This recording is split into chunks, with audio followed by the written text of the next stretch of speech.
All right, welcome to the Bruce Poppy Show, everybody. I'm Bruce Poppy, of course, and I'm real excited to have a person here today. Funny story, this person here, he is a world-renowned speaker.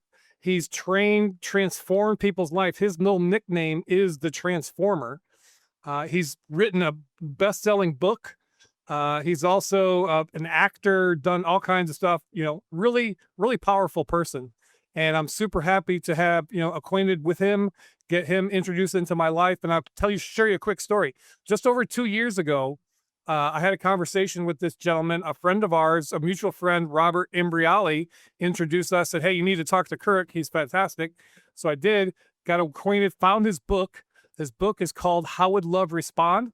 And I'm not lying. I've listened to the audiobook 8 times minimum, probably more.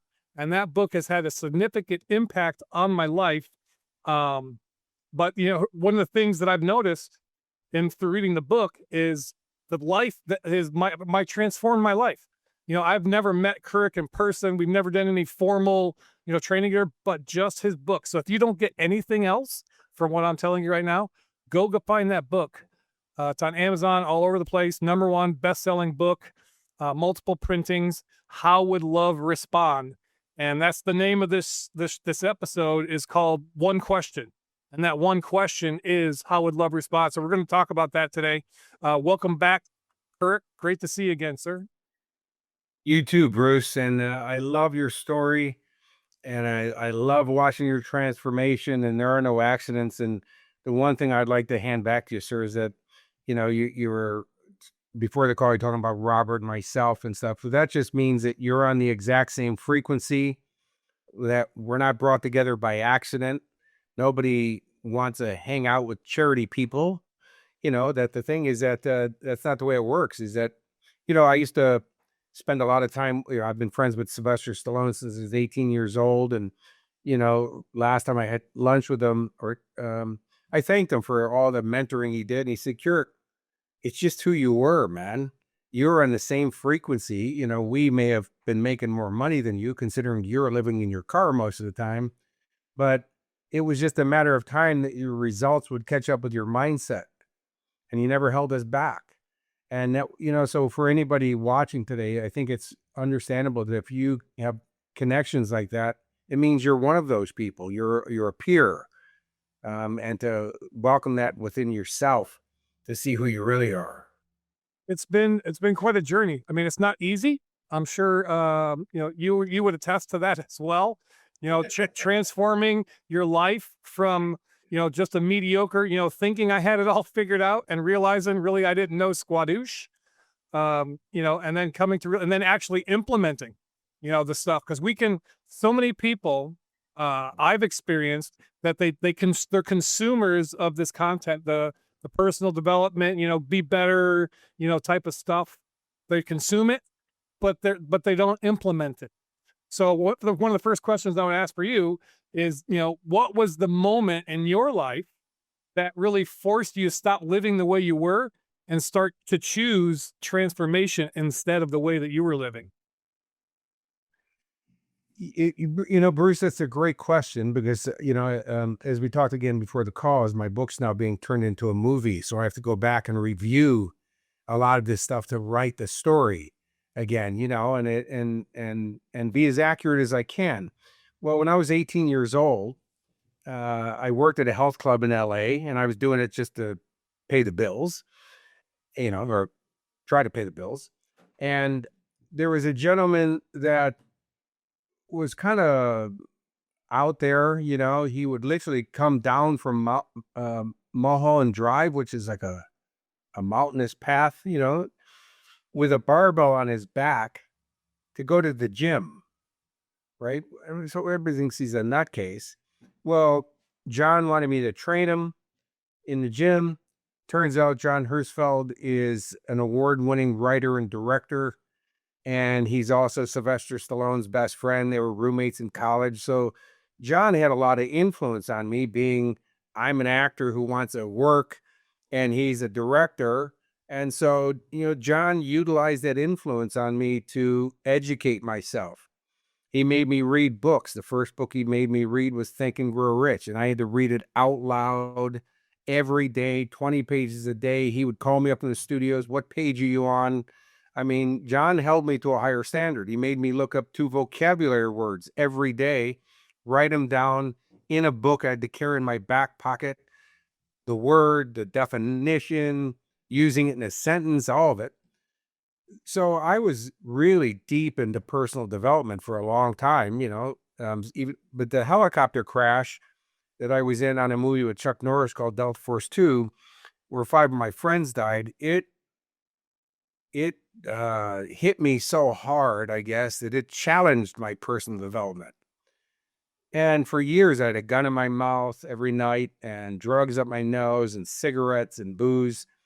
The funny part about the story, though, Bruce, is that even during those dark days, I still got up every day and read my goals and I read my affirmations because it was such a habit that I just kept doing it. And I will tell you to this day that I truly 100% know that it was still putting that information in my head every day that kept me from pulling the trigger and actually gave me a sense that there's still a light out there, that that something will change, that I'm still supposed to go somewhere, and that finally turned me around. And then what I started doing again is really got back into personal development and reading and listening and studying and applying. And when you first get going, you feel a little bit better, but that's better than you did, and so I acknowledge that and I celebrate that little bit. And then you keep going, you're a little bit better, so people are expecting this. I go to the gym and I buffed for the rest of my life scenario. That's not the way it works. But pretty soon, then you are at full speed. You are yourself.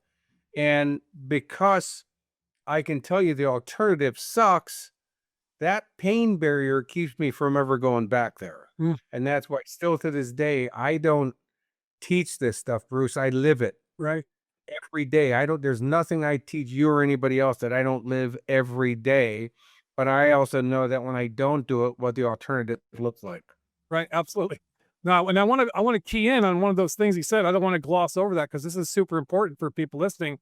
Is you had an external person, John, the director, put you on a path because you wanted to be a director, and you started doing these things.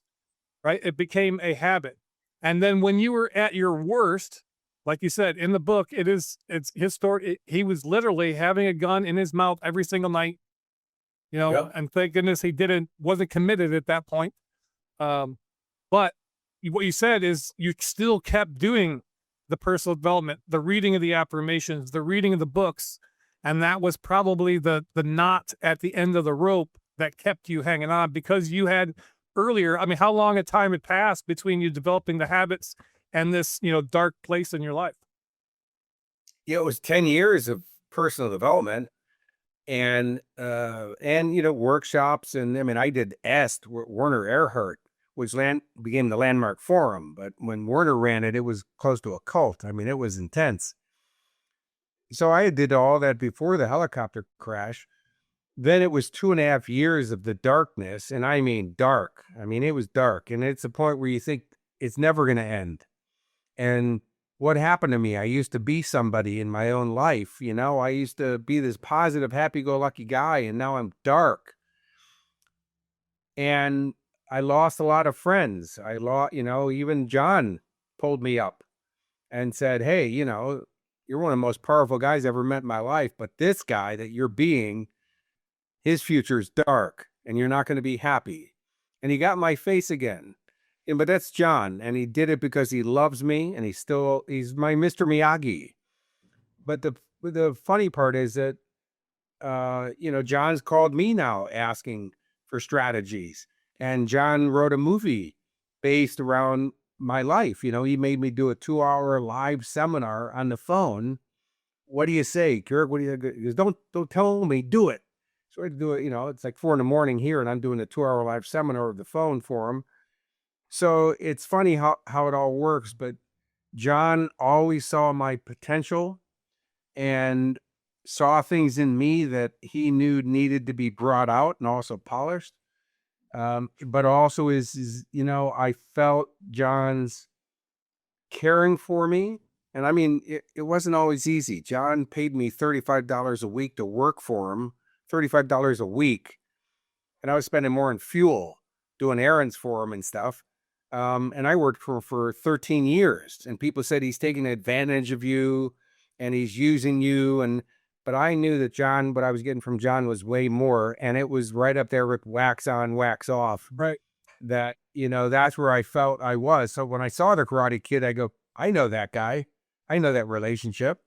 And I will always be indebted to what John Hirschfeld has done for me. And and I know he's super proud of me.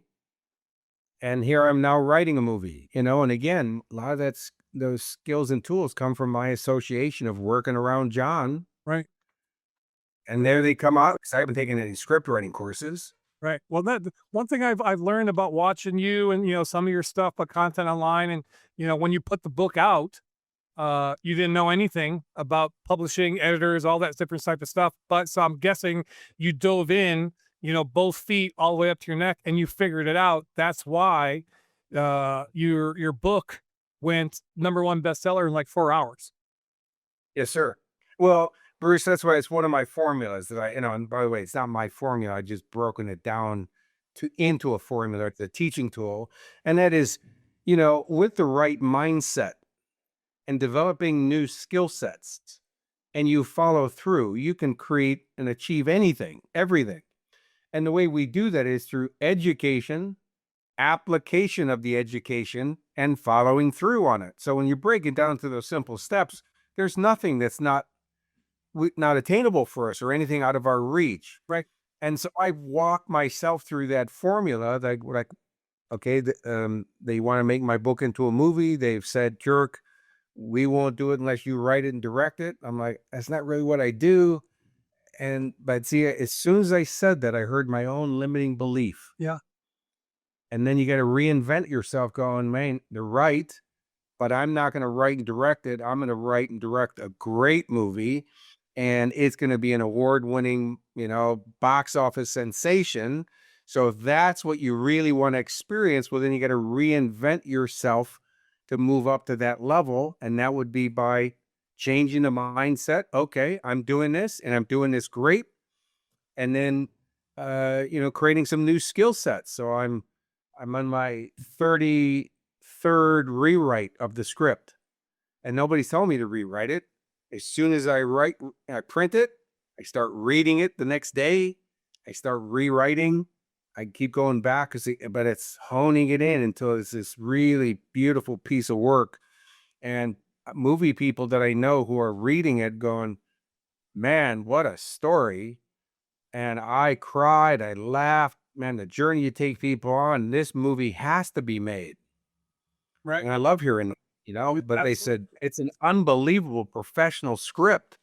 Who taught you? And I go, me. Yeah. But it's because I have that mindset of now I got to learn skills and tools because I got to reinvent myself. Sure.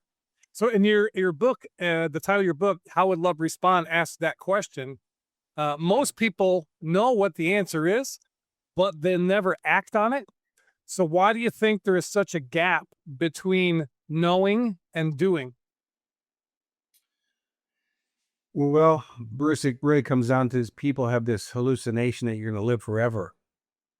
And the helicopter crash taught me that any moment on a beautiful sunny day when it wasn't even a stunt, it wasn't anything dangerous, and my life went south and I lost 5 of my friends in a heartbeat. But also my friend was Mike, who died in my arms. He was 29 years old. I was 27. Jeff Brewer, a stunt guy in the show, his son had just turned 2 years old 2 days before the crash. Okay, well, that means his son would be 37 years old now and spent his whole life without his dad. And if we really future pace and put yourself at the end of your life and think about how would you like your eulogy to be? Well, if you want your eulogy for them to say that about you, you might want to start living that life now. But whoever promised you tomorrow, they can't keep that promise. And so because of the crash, one of the transformations it did for me is I look at my life as that I'm on borrowed time. That, why I survived, why I'm still here, I don't know, but I am, so I'm not pissing it away. I'm gonna make every moment count. And my little mantra for life is that instead of living my life like it's just another, or today like it's just another day in my life, I'm living my entire life in this day. When I wake up, I'm born, and when I go to sleep, I die. And what are you going to do with your life this day? And if I get a new day tomorrow, I'm going for it, but I don't know. Right. I don't know. And when people start living that way, when you start appreciating the moments that this is fleeting, and you might look at your parents, all of a sudden looking older, or your grandparents are gone. Well, guess what? They were kids too. So, I mean, we just lost Chuck Norris this week. Working with Chuck and getting to know him. What an amazing man. And people keep writing me, sorry for your loss of your friend. I'm like, man, I'm not sorry. I celebrate that man's life. Right. He was the embodiment of everything he said he was and lived it, and was one of the most down to earth, wonderful people, and made something great out of himself and lived it. And his birthday was the week before, and he does a video saying, I'm not getting older, I'm moving up a level. Well, he did. Right. And Moved it's up funny how you reframe some things. Yeah, it was 86 or 83. I can't remember. 86, yeah. Yeah, 86. Yeah, when you say, "Oh, I'm 86 years old," it sounds like, but you reframe it. No, I made it to level 86, right? It just changes the reframe a little bit in the mind, and it sounds way better to be I'm on level 58, than I'm, 58 years old. So, one of the things I've noticed about many people, and you've probably experienced because you've coached, thousands of people, in person, tens of thousands in your live stuff. Why does it people have to get to a rock bottom level before they really embrace real transformation? It's a great question, Bruce. I get asked it a lot, and we actually don't. See, matter of fact, I wouldn't recommend that, Yeah, because a lot of people don't make it out of that scenario. absolutely. I mean, the amount of cocaine I put in my body in those days, a lot of people don't survive that level of cocaine. The gun in your mouth, I used to, uh, what kind of turned me around from that is one day I had this new thought is, with my luck, the gun's going to go off, but I'm not going to die. I'm going to shoot out my spinal cord and be in a wheelchair for the rest of my life. And then God's going to go, you think you're funny? Now you're going to live to 250 years old, so you can really see how stupid you are. Right. Well, I was telling that story on stage in front of 4,000 people in Melbourne, Australia. And I'm out in the foyer, signing books and stuff. And a guy rolls up in his wheelchair and he goes, I am your story. I went to kill myself. I went to cut my throat and I stabbed my spinal cord instead. And now I'm in a wheelchair. And that man now, because of my presentation, whatever, now he has a girlfriend and a business and he's in sports. And I still hear from him all these years later. He lives. So the answer to your question, Bruce, is that look at other people, learn from their stories. That's why biographies, autobiographies, all that stuff is, look at what they went through and go, okay, imagine yourself if you got put in that. Imagine, you don't have to really do it. And imagine what it's going to be like at the end of your life where, you spent your whole life saying one day, someday, and you never got to your goals and dreams. The regret that you would feel, well, that's like being Ebenezer Scrooge, who saw the three ghosts. And man, when he saw the ghost of the future and saw how bad it is, he goes, okay, I'm done. And the next morning when he wakes up and he gets another shot, he's like a whole new guy. Right. So we do that for ourselves in our understanding without having to be somebody who puts themselves, because you don't want to. I've had people say, God, I wish I had something like all you guys who've made something of yourself. You've all had this tragedy. I wish I had one. No, no, no, no. Don't be asking for that. If you haven't, God bless you, but learn from other people and apply it towards your own life, and don't ask for bad things. Life's going to be challenging enough as it is. Right. Any day life's not kicking you. Don't kick yourself. Don't ask to be kicked. Don't antagonize life trying to kick you. Enjoy your life, because there may be a day that you get challenged beyond your wildest dreams, and it's still going to come back to the personal development, working on yourself, and that visionary in you that says, okay, I'm still coming back. Like I say to myself, you tried to take me off this planet with a helicopter crash, didn't work. Well, you bring it. If you're going to challenge me, you bring it, because I'm a hard guy to take off the planet. You don't want to make those type of challenges because usually they come true. Yeah, and in my wildest dreams, Bruce, I never would have thought that day would have happened. I had been doing hairy stunts in the chopper all day. We were going up 15 feet. It wasn't even a stunt, and it went south, and it happens. Nobody's at fault. It's an accident. That's why they call it an accident. Nobody's at fault. It just happened. Now it comes down to, what do you do with it? Right. So that's like you mentioned. You go, yeah. Absolutely, it does. You mentioned in that story the Ebenezer Scrooge thing, and I know from reading your book the decision that needs to be made for people to start that path of transformation or change, or to dig themselves out of the hole wherever they are. It can happen in an instant. People think that it takes a long time. Because I remember you talking about the drugs and the cigarette thing, right? You got your samurai broomstick out, threw the line in the sand. Same thing, Ebenezer Scrooge, man. He saw what was ahead of him. He woke up the next day and he was a changed guy. So it's the change and transformation happens instantaneously, but getting to that point, that's the challenge of making that real decision. And that's the magic, what you said, Bruce. A decision is the beginning of all change. Decision. So people go, well, it took me a long time to quit cigarettes. No, it didn't. It took you a long time to finally decide you would never touch another one. Once you make that decision, it's instantaneous. Now, after, me saying no more drugs, no more cigarette, I still had to deal with the trauma of the helicopter crash, the loss of my friends, and all those things. But that wasn't an option anymore, to go to those negative things anymore. Because of that, they gave me more space to work on myself. So, because I was having bad nightmares and flashbacks for years, I would used to get up and smoke a joint, drink some scotch or some beer or whatever to kind of get myself back to sleep. And one day I said, God, I wish I had more time to read the books I want to read and work on my goals. And I go, well, maybe if you don't get stoned and drink scotch, you'll have more time. Why don't you use that time? And so now I still get up at 4 a.m. every day, but now it's my positive time. I work on myself. I do my affirmations. I do meditation. I exercise, all those things. So I've done more before 9 a.m. than most people do all day long. But that's what I call my investment time. So if you see in the poster behind me, it's right there, investment, investment. It's right there in the word, I invest in me.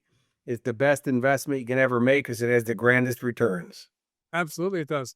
And I can second those the sentiments for that as well. You when you're a lot of people think because you're some super successful, right? You built this great fantastic career, this fantastic life. You have everything seemingly that most people would ever want. They probably think that you got it all together, right? That you don't have that you don't have bad days. That you got it figured out, man. You're living right up here, level 10 every single day. So I'm guessing, what are the types of things that somebody, who is seemingly, successful, because as we look at people, we're looking at their highlight reel, right? We're doing that comparison thing. But I'm guessing you have pretty crappy days too. So how is it that you come through those things? I will make a correction, Bruce. I don't have crappy days, because I don't allow myself to stay crappy that long. I have challenges like everybody else. First, I've been married and divorced 3 times. 2 of my wives cheated with friends of mine. So I'm not an expert in everything, obviously. But I'm honored that those 3 women asked me out. Those 3 women got in a relationship with me. Those 3, obviously we had a lot of great times. Otherwise, we got married. There's people in wheelchairs who get none of that. So I'm grateful. And the funny thing is, when you have a lot of gratitude in your heart, it softens the challenges that you have. Okay, but even at my rotations around the sun, even though everything I know, nothing gives you a get out of jail card, get out of jail for free card. Doesn't happen. We're here to learn and grow, and it's through our challenges that we grow the most. When you face your fear, you grow the most. So we're all looking at each other thinking, oh my God, that person's so calm, cool, and collective. And they're looking at you thinking you're the calm, cool, collective one. If only we could communicate with each other that, to all of us, that we all have fear, we all have doubt, we all have insecurity. The only difference between what people perceive as a successful person and the average people is that we learn how to manage it differently. We learn how to manage how we think and feel differently. So, I still get challenged. Life's, I don't care how old you are, you wake up, it's a brand new day and you got to figure it out. Yeah. And there's surprises. Who could anticipate COVID, you know, and what it would, I'm a public speaker. Now you can't even get on a plane or get people in a room. So you got to reinvent yourself and you got to learn how to do your business other ways. Well, as you see, that actually forced me into growth.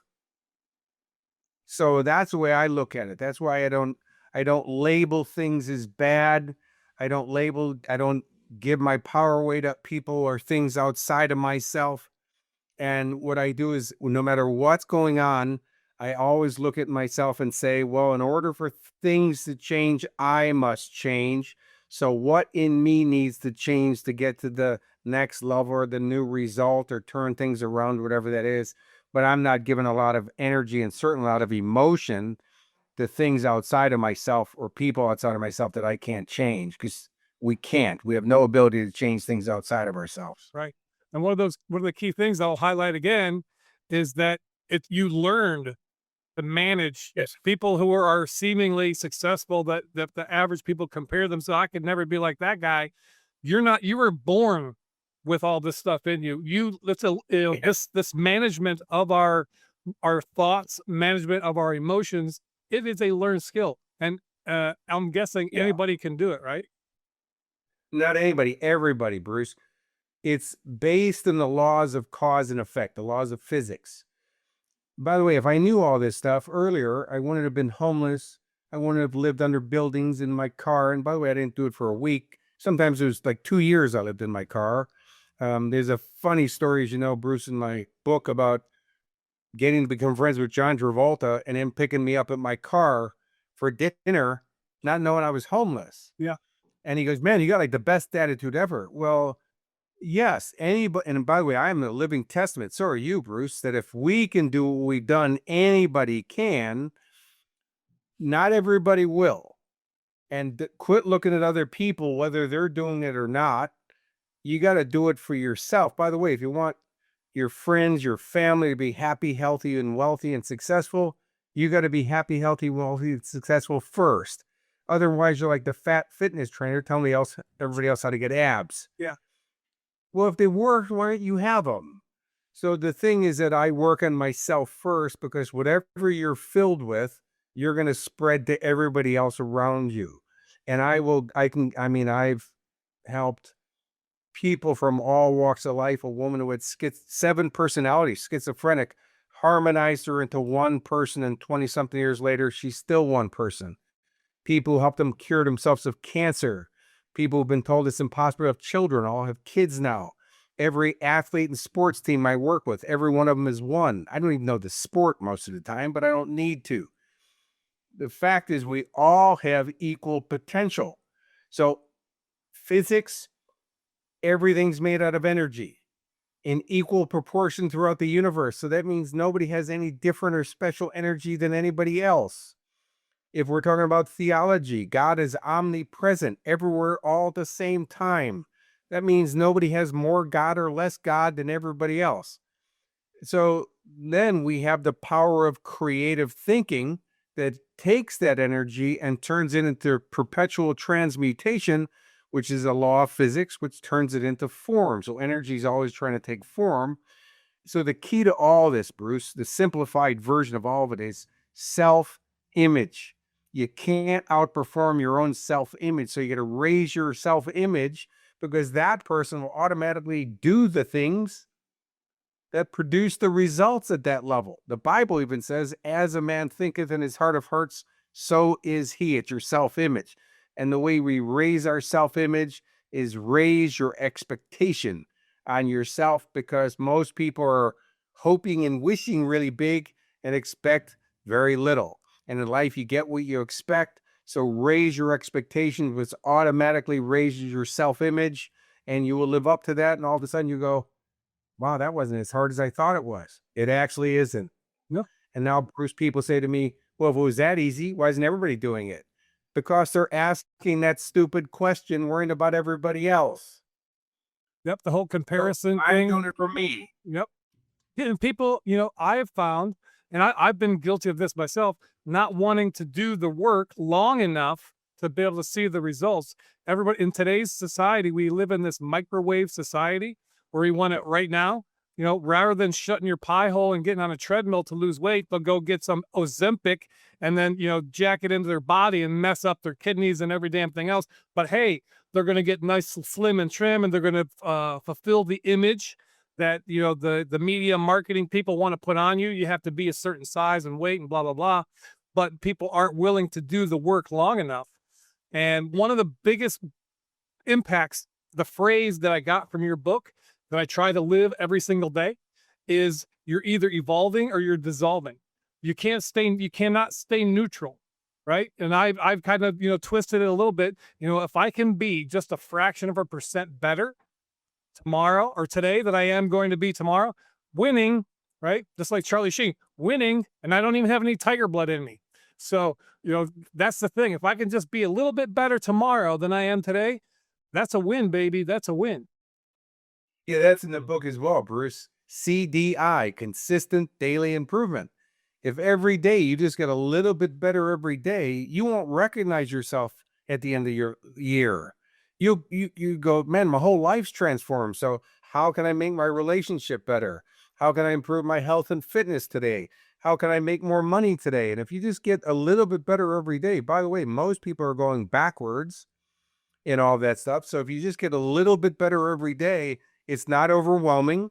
It becomes a habit, because success is a habit, and it becomes your habit to just do those things. So that's why every day I get up and I read my goals. And then afterwards I go, what 3 effective actions will help me get my goals? Wow. Then I just do it. I say wow because it's what you do, and what the creator gave me is I'm not parroting. This is, I feel, is intentional in the system that I'm putting together, unleashing excellence. The third pillar is the forge, and God gave me the what I call the 3x3.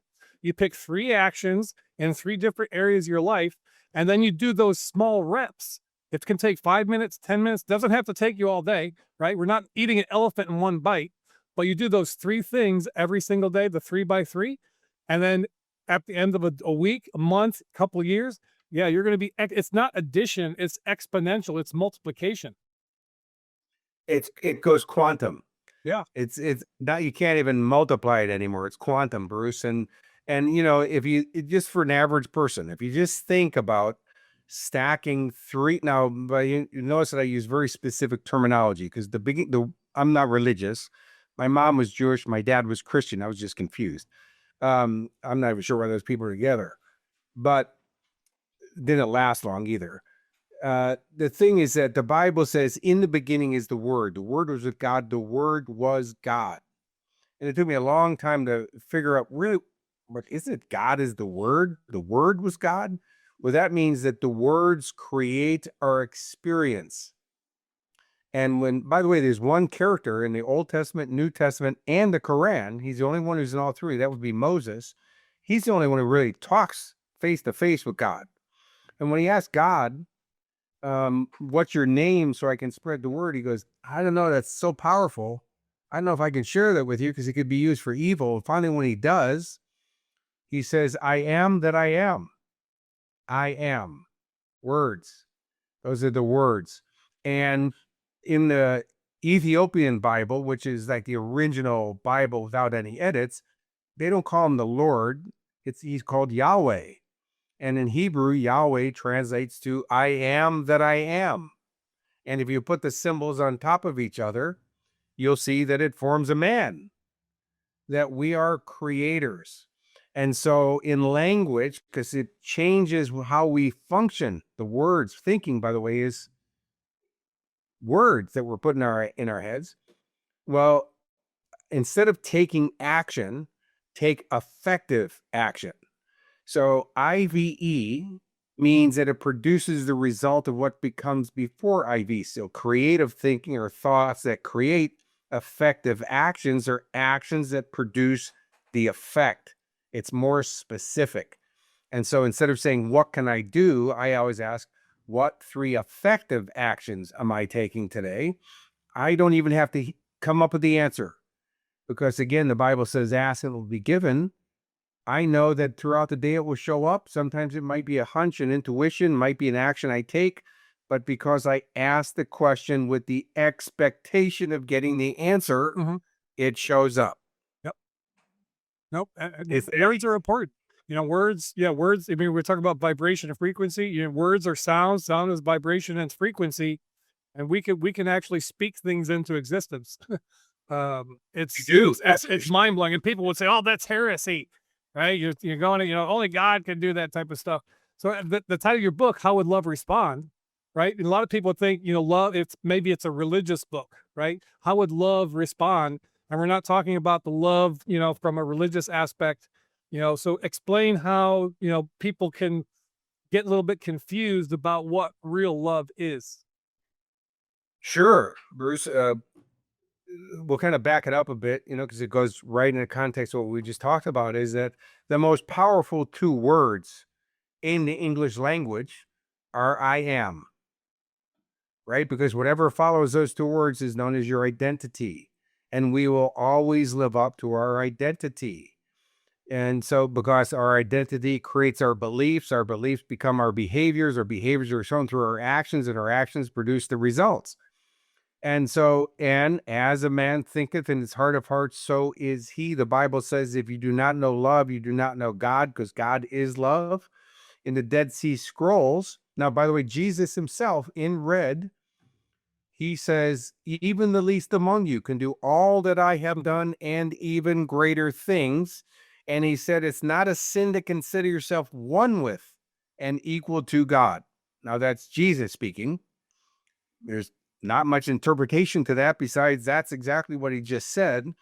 Well, in Mary Magdalene, in her scriptures that were found in the Dead Sea Scrolls, she doesn't refer to Jesus as the Messiah. She calls him the love. And the Bible says, if you do not know love, you do not know God, because God is love. I watched my son being born. Now, my wife at the time, she's like 5'6", little petite, beautiful Swedish girl, a woman, not girl. I'll correct that so I don't get a bunch of cards and letters. Woman.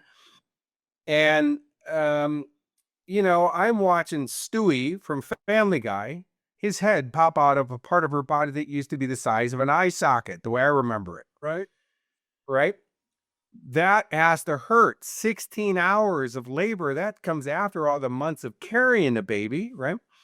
The moment mom makes eye contact with that baby, she goes from unbelievable pain and doesn't even remember the pain because she goes to love.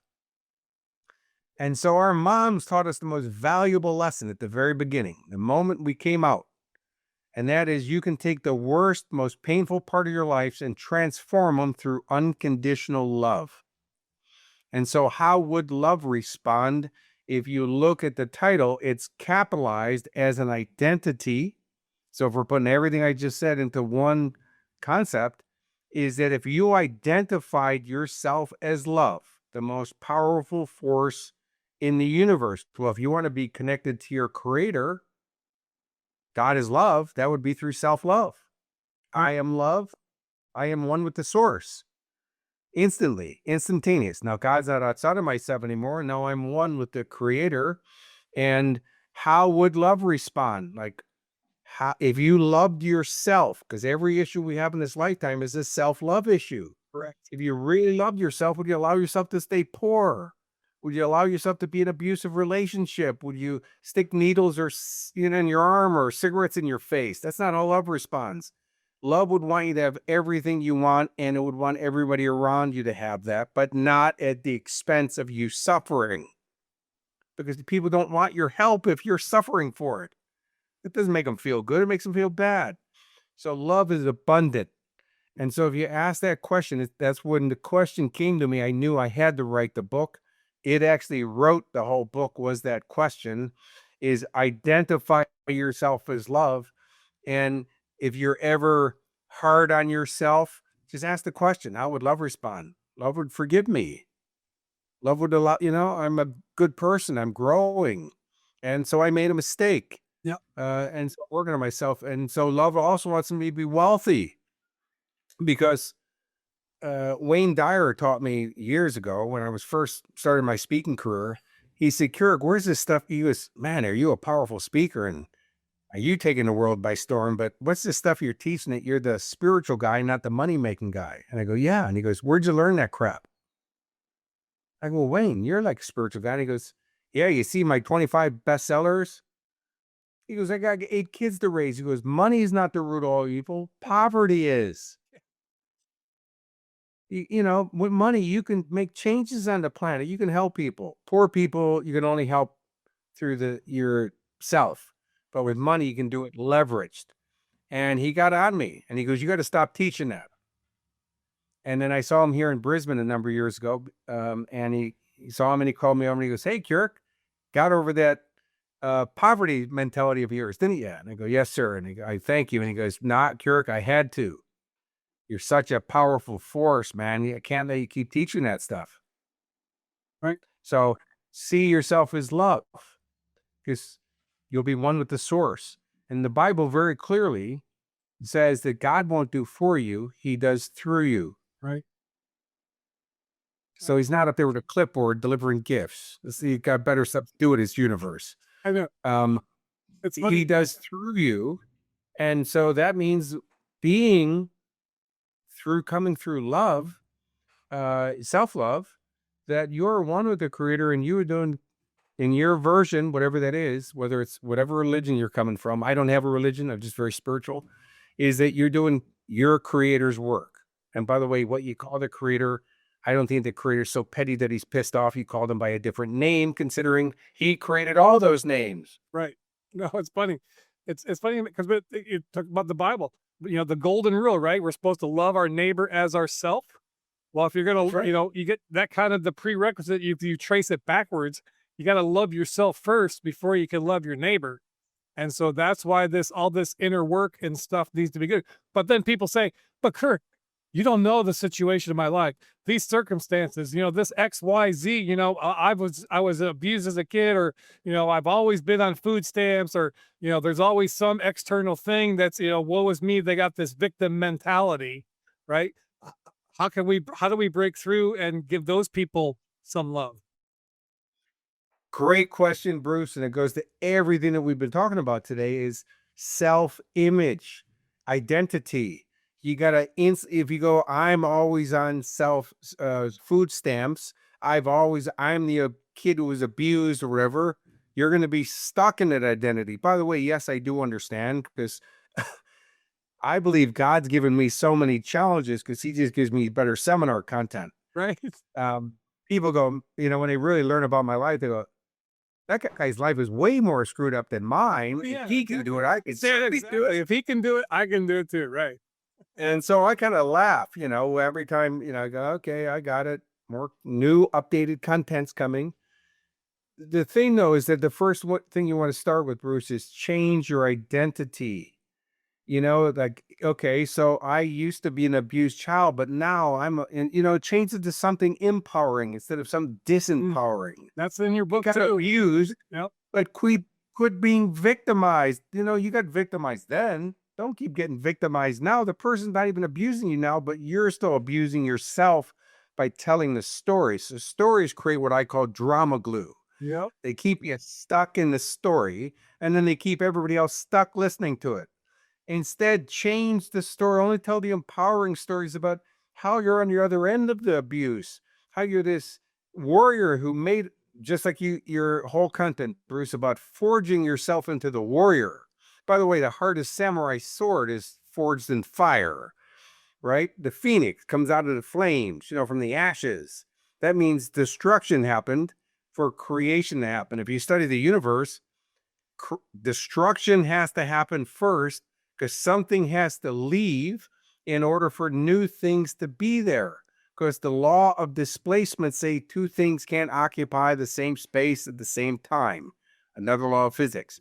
And so change your identity and say, you know what? I went through all that because, man, has that given me a foundation of strength to grow off of. Now I'm going to go. And by the way, if you ever want revenge or a payback on all those people that abused you in the past, the best revenge is happiness and success. And by then, you don't want to be revengeful anymore because you realize, okay, first, your parents are just kids who had kids. There's no owner's manual that's taped to your leg when you come out. By your way, your mom's pretty happy about that. It was already tough enough getting you out. But just because they became a parent doesn't make them experts in parenting. And as you grow, there's a new version that they have to adjust to. And by the way, it happens overnight. I'm a dad. My son's 14 years old. One day he's like this. Next day he's a different version. Oh yeah. And I got to instantly adjust. Well, The teen years are tough. teach you that. Oh, not mine. I have a great son, but that's because I've given him a foundation.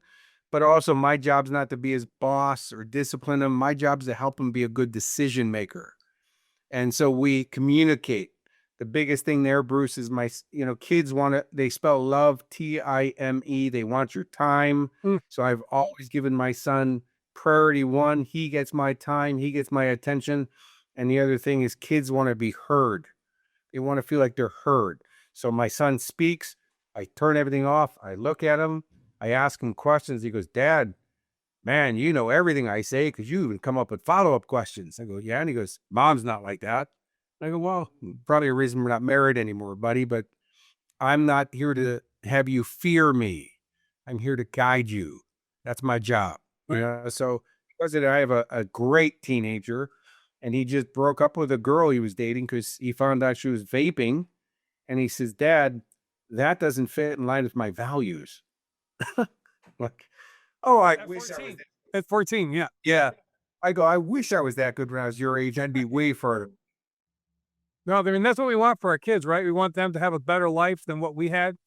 Hopefully they can wake up and smell the coffee because, yeah, we don't want to be their bosses and tell them what to do. Lay that foundation and, if you love something, set it free. If it comes back, that whole situation. I am, knock on wood, I am, super happy and that I got 4 very happy, well-adjusted, successful children, 7 fantastic grandchildren. So it's awesome when you lay that foundation. Because I didn't, like you said, you don't get an owner's manual. I was 16, my wife was 17 when we got married and had kids. So I didn't know crap. I didn't know nothing. I was making it up as I was going along. And thank the Creator for giving grace and allowing our lives to reflect on our children that we can change and we can overcome. Because I've been in some pretty dark places in my life too. And some point I'll be able to share my story with somebody as well, like you did. But what in this pursuit of living that question, how would love respond? I'm sure that there are some things that we can do to help that along. Because like you said, it always comes back to identity. That's kind of the base point where we start from. So what are some of a couple of quick little things that you would suggest or you do personally, to help reinforce or build that identity that's going to, get you the things that you want out of life? I'm going to preface that, Bruce, with saying, okay, I'm going to say this to people. And that means right after they watch this video, it needs to go into immediate action. Otherwise, this is called fluff.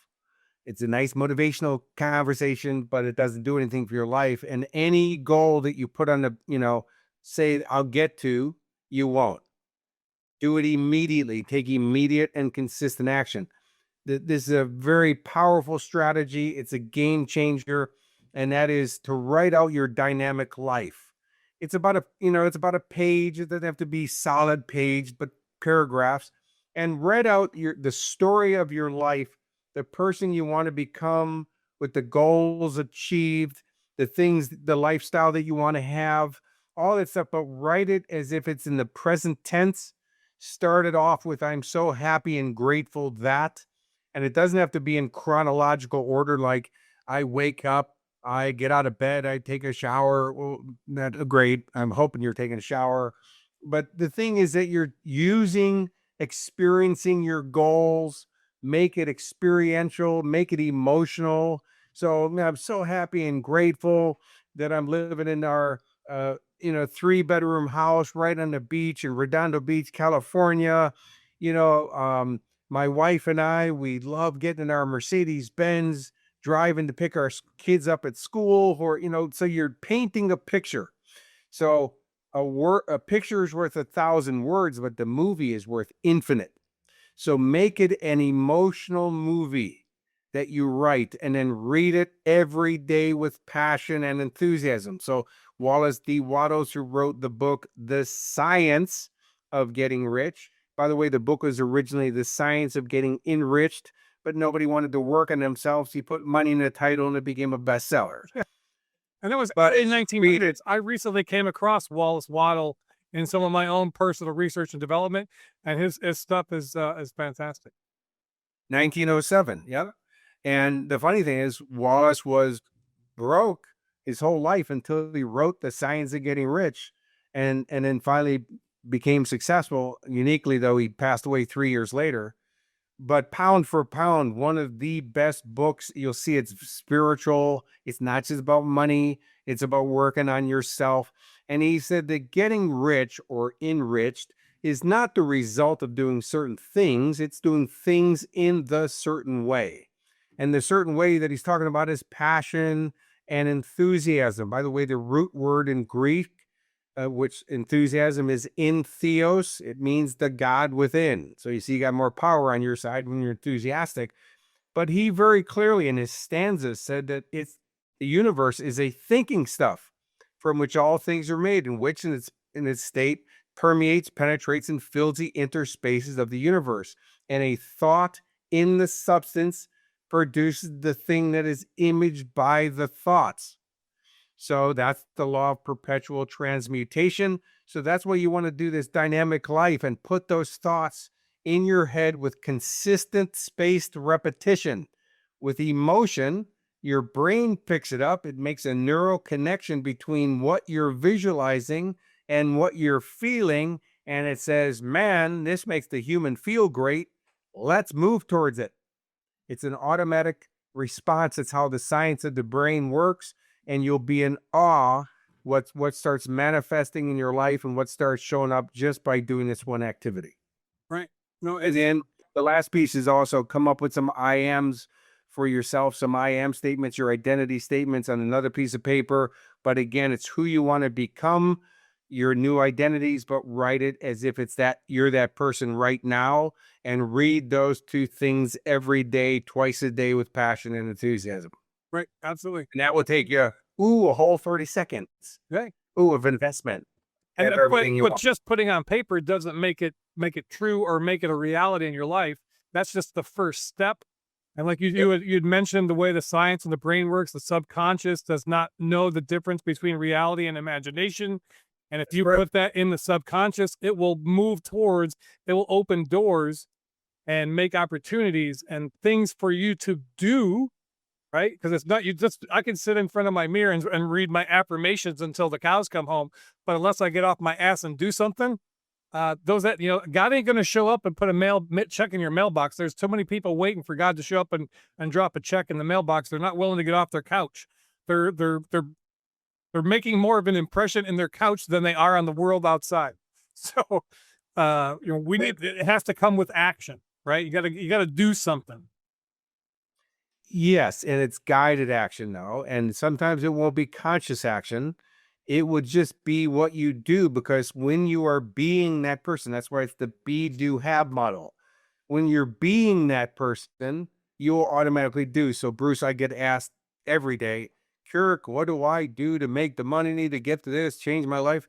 It's not about what to do, it's about understanding who you need to become. Mm, When you're that person, you'll automatically do the appropriate things that that person does.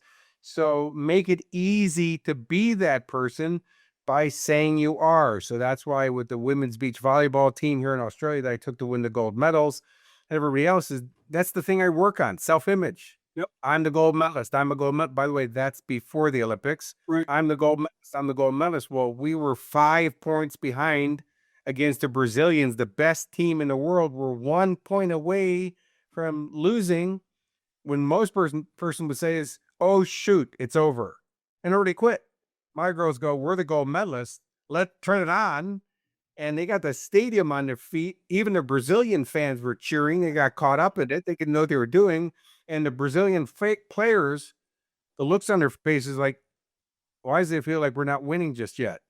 Point by point, we took it away from them. It became the most exciting event at the Sydney 2000 Olympics was the women's beach volleyball finals when we came home with the gold because of their self-image, because the way you see yourself. So that's why write your new self-image down, your I ams, because it's biblical. I am that I am. That's why God said to Moses, that could be used for evil. If you say, I am evil, you will be, right? Or I am depressed, or I am an incest survivor. See, that's causing stuff that you don't want. Right. Instead, you I am on who you are, and then have a dynamic life written out that's in harmony with that new self-image that you're projecting. Because Bruce, you said about the mind, there's two parts of the mind: the inductive mind and the deductive mind. Well, the inductive mind is the conscious mind that we input stuff, right? Then, and by the way, it will accept whatever you put in it, including the crap. Yeah. Only put in. That's why Napoleon Hill said you got to be the guardian at the gate of your mind to decipher what you're allowing in or not. But once it gets in a deductive mind, that has no judgment facility. It can't say that's not going to be good for you. It's going to manifest it. It's going to turn it into form because that's how the system works. So constantly be feeding the inductive mind with what you want. It will, with emotion, passion, the deductive mind will see the consistent input of it, plus pick up the positive emotion. Man, it will turbocharge moving towards it Yep. And that automatically. and that works whether it's positive or negative, right? If you're putting in stuff, garbage in, garbage out, right? So if you're wanting a different life and you're constantly manifesting, woe is me, I'd never get, this always happens to me, I'm inconsistent, I can never follow through. Guess what's going to happen in your life? That's what you're going to manifest in your life. And you Well, mentioned, first they're doing it now. oh yeah, and then social Life media. we're living now is a byproduct of the same system. Yep. Yep. And you mentioned bunch of different laws. One of my favorite laws of the universe, and you've kind of talked about it here a little bit, is the law of resonance, right? The universe will not give you what you want. The universe will give you who you are. So if you want to if you want to become healthy, you got to think and start thinking and like a healthy person before you actually achieve that. You're not going to go to the gym and lift 3 weights. It's like, and then be all Arnold Schwarzenegger or Sylvester Stallone and Rocky, right? It doesn't happen that way. So you gotta become, So that's our life is more about becoming than having. If we become, then we can have. Yes, and there's always a time to sow and there's a time to reap, and they're not done in the same season. No, But if you want to get crops, you have to obviously plant seeds. What that would mean is all the results we want are not going to come to us. They come to us from what we put out. That comes back. So it's just God's not going to, universe is not going to just drop riches in your lap. You have to get yourself on the frequency of what you want. The universe isn't going to come find you. right. It is what it is. It's a constant. It's always changing, yet it is where it is. So we have to get ourselves on that resonance. And that's why that law that you stated is one of the most powerful, because everything's on a frequency, universe, the master frequency, the one verse, the one vibration. Vibration is a frequency. Everything in it's a sub frequency. And whatever frequency you're on, just like the radio, if you don't like the station, we change it. Well, if you don't like the results, change the frequency. Hello. It's Say, science. say that again in English for those in the back that didn't hear it. Yeah, well, if you don't like the station, like if you don't like country western, don't smash your radio. You just change the station. Like my son can tell me, he'll tell you how old I am, because I go, just change the station. He goes, "What are you doing, Dad?" I'm changing the knob. He goes, "Radios don't even have a knob." No, I know. I go, "Yeah, I got it."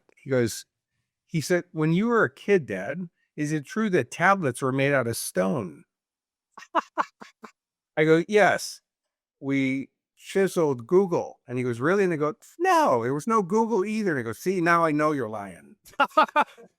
It just shows you how things have changed, and things are moving at an exponential rate, right? If you don't reinvent, like you said, evolving or dissolving, even some of this technology and AI stuff, and I don't want to get off into that conversation, but you have to put yourself in a position to win. You have to keep up. You have to keep changing, because hey, I still got a beeper from 1989. It hasn't gone off in a long damn time. No, it's funny that, yeah. Matter of fact, if you told somebody beat me, they go, "I don't know how to use that."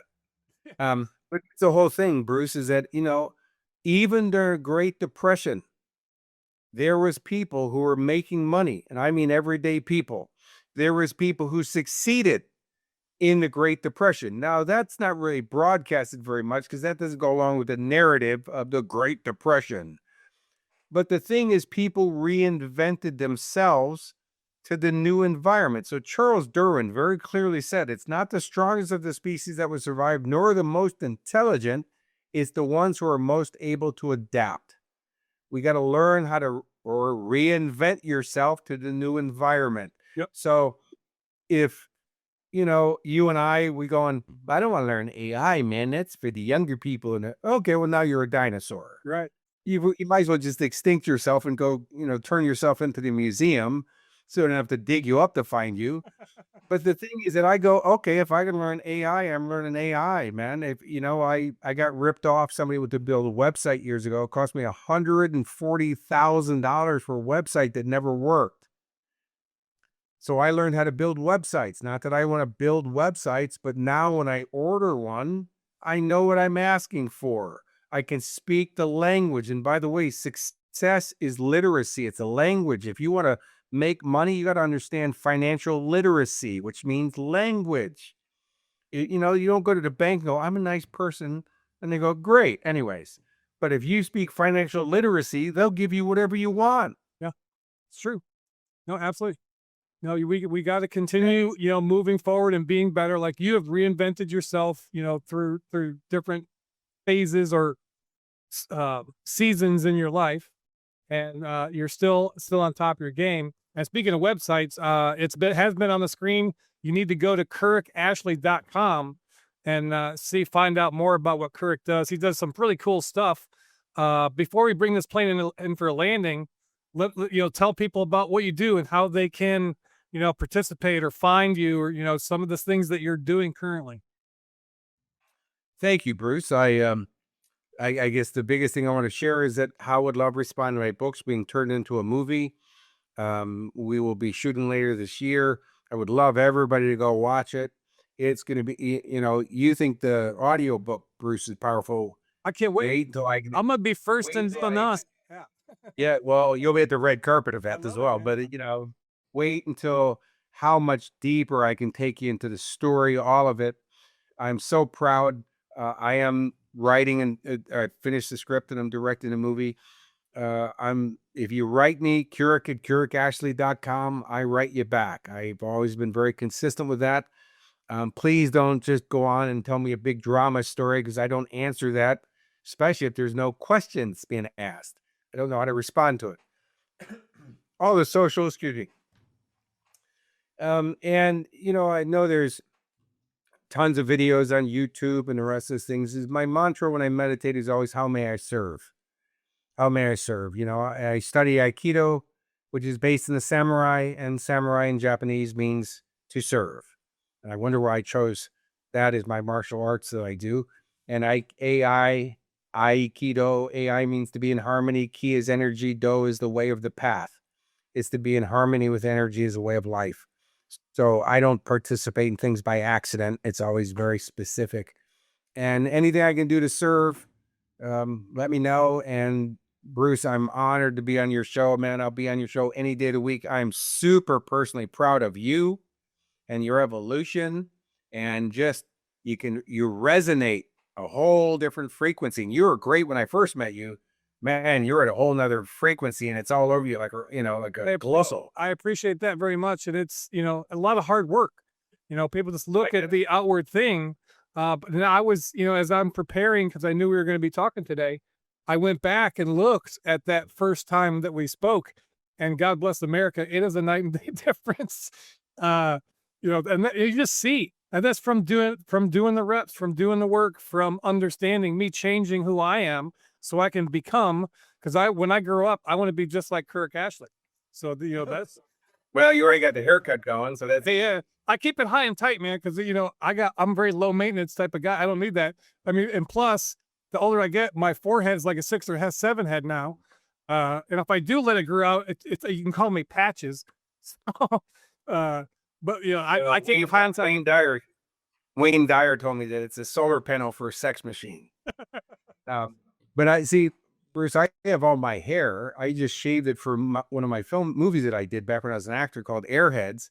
It was Adam Sandler's first film.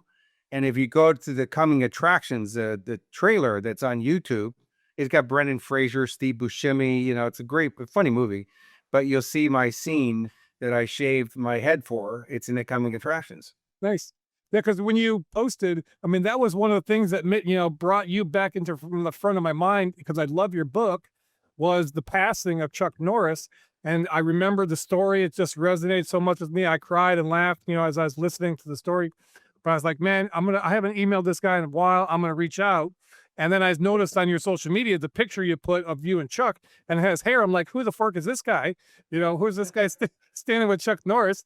You got the hair going on, a little porn stash, good. Well, that's only because I just finished the movie Lock Up with Stallone. See, because I was supposed to play a Colombian bad guy in the movie. But That I makes just sense. finished Lock Up, which I had a mustache and a goatee and a mohawk. And I wasn't about to get on the plane to go to the Philippines looking like that. So I shaved it down to just buzz it off and then just cut the mustache down. And I stepped off we had private bus that took us to location. And I step off and the stunt coordinator who brought me in on the movie is like, what happened to your hair, man? I'm anticipating you playing a Colombian bad guy. Now we're going to have to get you a wig or something. I go, okay, it's Hollywood. Who cares? But I step off the private bus and there's this guy in camo. He's got a little beard. And he goes, hey, man, Kurek, been looking forward to you coming on the movie. He goes, you're perfect for Delta Team. And I said, thank you, sir. But I'm supposed to play a Colombian bad guy. And what do you do on a movie? He goes, I'm Aaron Norris, the director. Yes, sir. And I believe I'll be playing Delta Force. He goes, good answer. Go to makeup and hair and get in your wardrobe. And he goes, thanks for cutting your hair for the movie. And it worked out for me because I wound up playing a Delta Team member. Well, that's awesome. Yeah, I rewatched that movie a while back, and it's a good old school, old school action movies. They don't make them like those anymore. But yeah, oh no, I appreciate your time and everything that you shared, and the impact, the transformation, and you have lived up to your life just through your book. You have transformed my life. So yes, as I started the show, I will end the show. If you don't do anything else, go get How Would Love Respond, audiobook or the real book. Audiobook, Kurek reads it. It's fantastic. It will transform your life if you decide to put those things in action. So thank you, Kurek. KurekAshley.com, all the way from Brisbane, Australia. It's actually late Tuesday morning. So how is the future? It's only Monday where I'm at. I can guarantee it. Tomorrow's an awesome day. All right, fantastic. All right, thanks for watching, and we'll catch you next time. Bruce Poppy Show. Thank you. I'm out.